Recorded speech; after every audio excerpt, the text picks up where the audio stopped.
CILIP, what do you see as the biggest copyright challenges ahead for library and information professionals? I think you're probably the best expert, but certainly from what we hear from our members, it's about the pace of change, keeping up, understanding what changes in technology mean, changes in format, changes in use, changes in the way people want to be able to use knowledge and information. And so it is so important that people have a quality source of information and advice that can help them keep on top of what's going on. That's right. I agree with you, and I think that what I see now, and I think I've always seen, is that there's still a tendency for professionals to see copyright as an end thought, right, and not to integrate it at the beginning of their considerations about content and use and users and accessibility.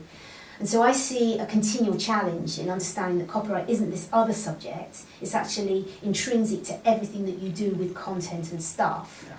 And also the interdependency between rights management on the one hand and risk management on the other, just to keep aware of that.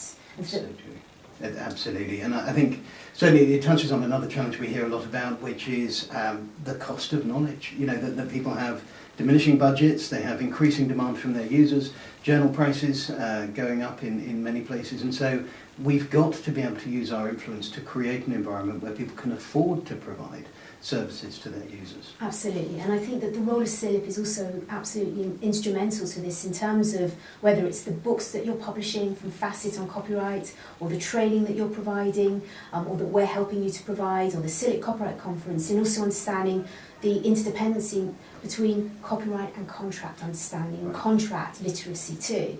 That actually if we do want our library and information professionals to be able to provide an excellent service or continue to do so, it's about demonstrating value for money, but it's also making sure that they can push back if they're being overcharged for that type of access. They have the skill sets to understand contracts, good negotiation skills, and I think that that is something very much that CILIP is leading on in terms of that support.